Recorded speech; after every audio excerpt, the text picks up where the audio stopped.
I did a thing. I did an actual thing. I committed to a thing, and then I completed the thing, and I'm going to talk about the thing.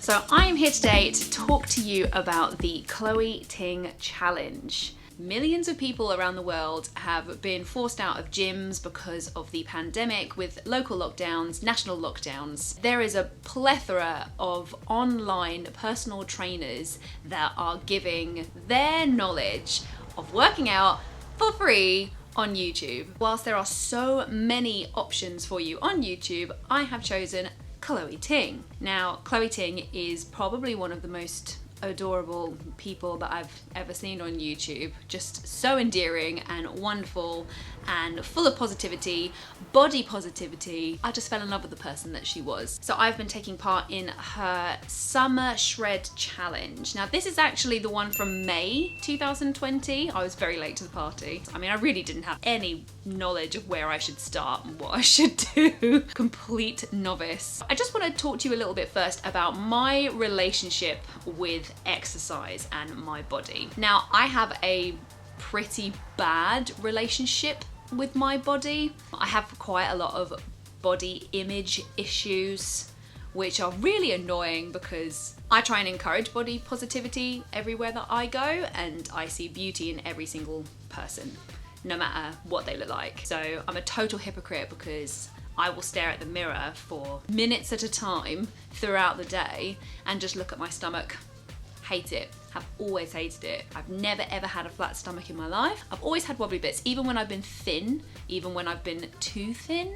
From when I was a child to today, I still have this problem, and I go in waves now of loving my body and then being really disgusted by what I see in the mirror, which I'm sure many people do out there. I was always a little bit of a chubby kid. My puppy fat stayed with me for quite a long time. I was bullied at school for being chubbier than others. I did have a small, teeny tiny brush with an eating disorder when I was about 12.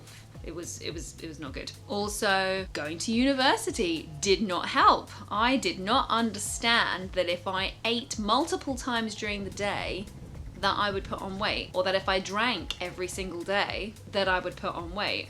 I don't know why I didn't think that that would happen to me. I was so in denial that it came to the point where I wouldn't fit into my trousers, and I'd be like, oh, these trousers don't fit. I guess they've shrunk. Maybe I'll just get the next size up. I didn't just think to myself, oh, you're getting bigger. Perhaps maybe it's because you're eating all the things or you're drinking all the things. I just didn't put those two things together. Bleh. I developed depression when I was about 16 years old, and when I got into university, it got a lot worse. One day, I was on a little holiday with my friend, and I suddenly started panicking that my heart was racing. On the way home, I had a full-blown panic attack on the plane because I thought I was going to have a heart attack. And for some reason, my depression locked onto that and said, you are going to die anytime that your heart races fast, which means that anytime I walked fast or I ran or I walked up a hill, anytime that I was out drinking with friends at university, and you know, your heart races faster when you drink. I was also a smoker then as well. So all of those habits and all of those everyday activities that I had to do, anytime that my heart rate was really fast, I just immediately thought I was gonna die. So I started having panic attacks. I started getting proper hypochondria about every single little things. And I lost quite a lot of friends because of it. I didn't sleep properly. And ultimately my relationship with exercise just went completely out the window and flew away into the sky. So I just didn't do any exercise, and despite the rational part of my brain knowing that the more exercise that I did, the healthier my heart would be, it just did not compute in my head. That didn't matter, because if my heart was racing, I was gonna die. And it's only in the most recent years that I've started realizing that actually I need to do this as I'm getting older. I know that there are thousands of people that will attribute their mental health improving when they do exercise. I really wanted to try it and stick to it and see what my body is capable of. I have done athletic challenges in the past. I've done the Heavy Metal Truants, which is cycling from London to Download Festival. I wanted to see if I could actually do a workout plan and live to tell the tale. So I did. The program that I used was the 2020 Summer Shred Challenge. Now this is a program of 28 days and it takes into account rest days within that 28 days. Each week you would essentially work out for 3 days, then have a day off, then 2 days, then have a day off. So you're working out for 5 days per week, which I know for some people might be too much, and in that case you should definitely just reduce it and have more rest days in between. I know that rest days are important in terms of muscle regrowth and repair. Listen to your body, whatever your body needs to do. This course alternates between different areas of your body. I'm sure that many programs across all of the different personal trainers and exercise coaches on YouTube and in real life do the same sort of thing, but this is just my experience. Apologies if I'm teaching you to suck eggs or lift weights or pump some iron. The sun keeps shining and then disappearing, so I'm gonna seem very bright in some shots, very dark in others. And there it goes. Damn it, should have prepared. The course alternates between different target zones on your body, so everything has a cardio workout in there, and then focused around abs, then your legs and your booty, and then your arms and your upper back. So each day you're gonna get different things in the workout plan. You have approximately 2 to 3 workouts that she recommends that you do in each day in order, but there are also optional extra workouts for you to do, and a warm up and a warm down. Some of them are optional, so you don't have to do them, but they're recommended to do if you want to see the best results. So I did all of the extra ones as well, because I wanted the best opportunity to see the most difference in myself and my body. And it says the warm up and the warm down are optional, but please trust me, you must do them. Do not skip the warm up or the warm down. They're there for a reason. They're there to help you. I know that it takes more time, but just do it. Not optional, in my opinion. The workout plan is available on her website, and you can see exactly what you should do every single day and when your rest days are. It also gives you an indication of how long the workout is going to last. But this is not correct. The time that's given is only for the workouts that you must do, and it does not include the optional extras, which means that it doesn't include the warm up and the warm down. So when it says a workout's going to take 40 minutes, it's actually more like an hour and 5 to an hour and 15 minutes. It lies! That is pretty much the only negative about this program, is that it's not the right time. Like, oh, it's only 40 minutes on day one. Like, oh my God, I've lost so much time. So just prepare. It can suit your work schedule. I don't know how many people have that much time in normal life when they have 9 to 5 jobs that they have to leave for. Who gets up at 5 a.m? Do you get up at 5 a.m? Can you teach me? What are the workouts in the program? You've got a full body shred, which is, I would say, medium cardio workout. I like to call that medium annoyance, medium aggravation, moderate pain. When I first started, whoo lordy. After warm up at exercise 1, I'm a bit had to go and stand outside, stop myself throwing up. It means it's working, right? Day 1. How am I gonna do this? Oh, she's evil. Tiny waist, round butt. British people shouldn't say booty. Your bum, love, yeah, round bum. My bum was already round, so. Upper body and arms, toned arms, full body burn, no noise, and this is one where you're not jumping around. She says you can do this workout without waking up the people in your household. I dare someone to do this workout and not wake someone up, because my breathing alone, I think, would wake someone up when doing this workout. Grow bum, not legs. That's some interesting pain. Intense full body fat burn, or as I like to call it, murder, death.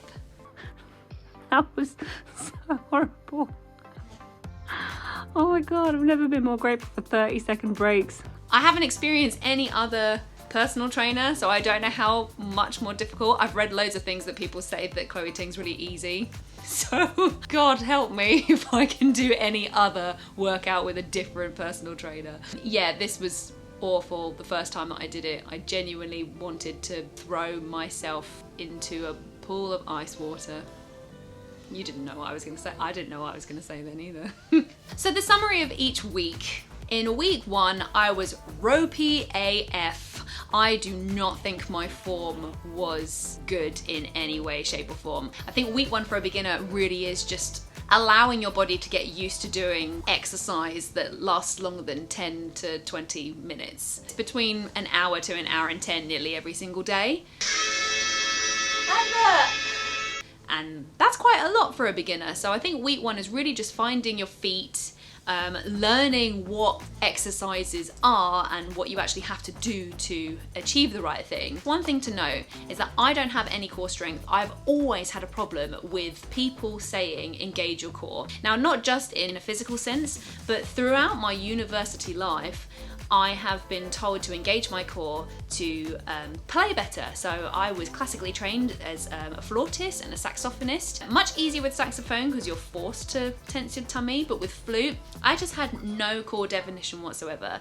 So it ultimately prevented me from being the flautist that I wanted to be as well. So I've always kind of been haunted with core strength. Doing all of the ab workouts in that first week meant that I felt a lot of back pain, a lot of lower back pain. And it's because my body didn't know how to use the core muscles in the front of my body. There was a lot of frustration and pausing. I had to take a lot of breaks in my first week. So please, if you end up doing this and you're a total novice like I was, please don't be frightened to take breaks. Like, just listen to your body. But I felt pretty good that I was doing it, just very tired and was worn out pretty quickly, and I don't feel like I was using any muscle area at all. I was just getting used to what I was supposed to do. In week 2, suddenly something clicked. At some point during one of the abs workout, I felt like I was like totally like protecting. I felt like I'd made a wall around my stomach, and that lasted about 2 minutes and then it went. But that's something I've never felt before. Progress. Here's hoping it's gonna last 3 minutes. I've never felt that before. So every single exercise that I did, I imagined that feeling, and suddenly I felt pain in my stomach and my upper abs and my lower abs. Whereas I didn't really feel any pain, and one of the things that she said is, I hope your abs are on fire. Hope your abs are on fire. I'm like, nope, because I wasn't using them. I realized that I had started to build my foundation. So one thing to notice is that everyone has different fitness levels and different body shapes and different muscle strengths, and I was starting to build mine and I felt amazing. And week 3, everything was going well, and then suddenly I got a back injury. I pulled something in my back yesterday. I know exactly where it was. It was one of those plank twists. And my right side of my body is weaker than my left because I've spent 10 years of my career flamingoing on one leg to play piano. So my right side is much, much weaker than my left, and it was on the right. I basically couldn't support myself, and I tried to, and I pulled something in my back. I have a reoccurring patch on my back where the nerves get caught, and I have back twinges, and it's awful. If you feel pain, just stop. I did not. And I knew that that's what I should do, but I didn't do it. So I rested for about 3 or 4 days and was starting to feel better. And then sadly, I was in a small car accident with my friend. This just re-twinged the area in which I was injured, and it put me out for another half a week, which sucked. And I really felt it. I felt so down. And this is because I realized exercise was one of the only things that I had total control over, and it was time for myself. I switched off work, I switched off my phone because I was using it for all the time lapses.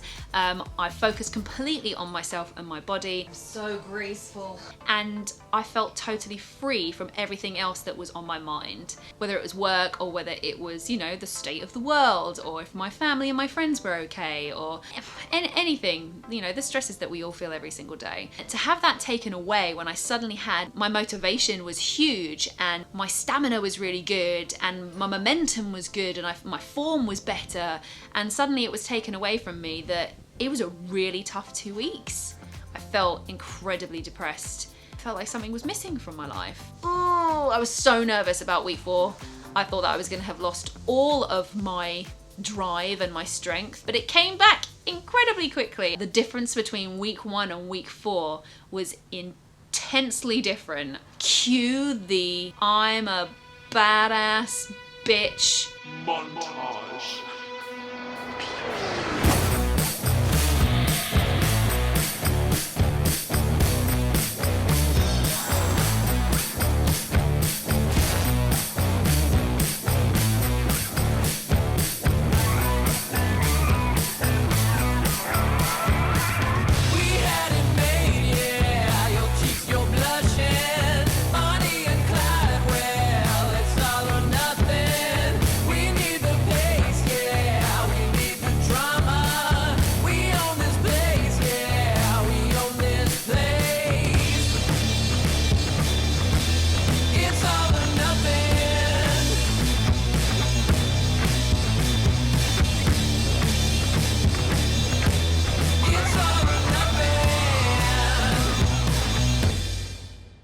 I still can't do press-ups though.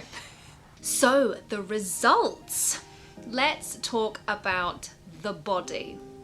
Okay, here are 2 pictures of my before and after side by side. Here we have face on and we have to the side. Now you can see face on that there is definitely a difference to my shaping. It's nice to see that like my shape has kind of changed. You can see that there's a little bit of sculpture that's there. I've still got that little jiggle, which I have all the time. So I'm yet to ever lose that jiggle. I should probably just learn to love it, that it's just gonna be a part of me. But it is nice to see that it's a little bit more toned, a little bit more defined. And on the side, you can see the same thing. There's a small change. I had absolutely no expectations of my body changing at all when I was doing this, if I'm honest. I totally understand that every person's body is different. Some people who maybe have a little bit more weight to lose, that they're gonna see the loss. They're gonna lose weight much quicker than someone who is of a smaller stature. Also to bear in mind that people's bodies work differently, like people's metabolisms work harder than others. People have different types of strength, their muscle growth, you know, all of those things come into play. I can see a difference. More importantly though, I can feel a difference, and that is what's important here. How do I feel about body image now? I'm not gonna lie, I still feel the same way about my own personal body image. That hasn't changed, really. I think, it's difficult because in some respects it has changed, because I know that I'm doing a good thing for my body. So therefore I love the way that I look more now that I have the knowledge that I'm actually doing something good for it. But there are days where I feel guilty about what I'm eating, or I feel bad about what I'm wearing, and that hasn't really changed very much. But I think I'm on a journey, to be honest. I don't think it was gonna be a one program sorts everything. I think that there was definitely different journeys for different people, and I'm still on my journey of learning to love the body that I was given. I feel better about myself, which leads me to my next point. Has my mental health improved? Yes. I feel so good knowing that I have exercise in my week. I have associated my exercise time with my time to focus on myself. I work all hours of the day. When I go to bed, I think about work. When I wake up, I think about work. When I'm working, I think about what other work I should be doing. And when I'm eating and not working, I think, oh God, I should be working right now. I'm always thinking about work. I know that a lot of us are burning out. A lot of us are really tired about what's going on. Doing these workouts allowed me an hour and a half just to focus on myself. No one could get through to me. No one could call me. I wasn't thinking about work, because if I stopped to think about something, I wasn't using my body properly, which would hurt me. And it felt so good to have something that was just mine, that I was totally in control of. Every single time that I did a workout, the rest of my day, I was like, yes, I'm gonna do this, I'm gonna eat this, I'm gonna have a shower. Yeah, I don't know if anyone else who has depression has trouble showering. I've always had difficulties cleaning myself, which sounds disgusting. I'll never get to a point where I'm really disgusting. If I ever have to leave the house, I'll always make sure that I'm fine. If I smell, I'll wash. I find it really difficult to actually get from A to B. It's like this weird anxiety thing. Does anyone else experience that? If you got depression, holla. Do you stink? Like me? When I had to stop exercising because of my injury, I felt awful. A massive rain cloud just following me everywhere I went, because I knew that that one moment where I actually could just shut everything out was gone. I think that's when I realized that actually exercise is really good for my mental health. I wonder if there's anyone else out there that is debating whether exercise might be a good therapy for you with your mental health circumstances. I would say go for it. I know that there will be beginners, intermediate and advanced workout programs depending on your fitness level and your strength and your ability. So you must just find what's right for you. I would definitely try different things until you feel happy and excited about doing the next one with a certain person. And I just immediately got on with Chloe Ting, which is why I stayed with her for the whole of this challenge. But I would 100% recommend it not only to people who feel that it might benefit your mental health side of your life, but for anyone who's been thinking, goodness me, I have put on some pandemic weight, or I feel like I don't have any structure in my life, or I can't get to the gym because it's closed, or worried about potentially catching something and making yourself ill. I would strongly recommend checking out these different workout programs, and I would strongly recommend that you try Chloe Ting because she's just so lovely and really, really easy to work out along to. She's funny and she's sweet and she takes things relatively slow. She's always looking out for people who might be struggling in a particular exercise, and she's always got a low impact version for you to do as well if you need to. And there have been so many times, even in week 4, where I'm absolutely knackered and I've had to do the low impact version, and I'm really grateful that I have that opportunity to still feel like I'm doing something. Will I be continuing? Yes, absolutely. I feel like this has changed my outlook, not only on my body and my mind, but I feel like my fear of exercise has gone. And I really mean that. And that is something that I never thought would happen. So thank you, Chloe Ting, so much for this introduction into working out on a regular basis. You have really, really helped me and millions of other people around the world. And I know that you probably hear this a lot from people, but super grateful for you, and long may your success continue. One thing I do just want to say before I go is I am no expert whatsoever. I do not know the impact that exercise will have on you personally, and the physical and mental relationship that you have with exercise and with your body. So if you have any fears or questions, just speak to a health official or speak to a personal trainer and ask them. Speak to your doctor about what might be good for you. If something hurts, stop. If you need to take breaks, take breaks. Start from the bottom and work your way up, because everybody is different. Well, that's it. That is 40 days doing the 28-day Chloe Ting Summer Shred challenge. I loved it. I recommend it to anyone who wants to try out, who is a beginner, and I will be doing more. Thank you so much to everybody who reached out on Instagram and Facebook with my journey over these past 40 days. I'm so overwhelmed by the amount of really helpful and encouraging messages that people within the social media community presented to me. Every single day I had someone wishing me well, or even better, telling me their stories of success and their stories of downfalls during their workout journey, which made me feel a lot better about my own. Even better than that, somehow, beyond my wildest dreams, I've inspired some people to start their own exercise journey, and that means more to me than my own personal journey, because the whole point of this year was to try and do things that made me more mindful of what I have, who I am, and what is around me, but hopefully that it might help people who are in a similar mental turmoil to me, that perhaps it might help them too. So for people to have seen what I'm doing and started their own journeys means more to me than I could ever put into words. So thank you so much for watching, and thank you for supporting me along the journey. If you give this video a thumbs up, it might reach some more people, that might inspire more people to start their own journeys. Yeah, do that thing that everyone says in their videos. Or don't, and you know, see you later. I will see you at the next challenge, and I can't wait.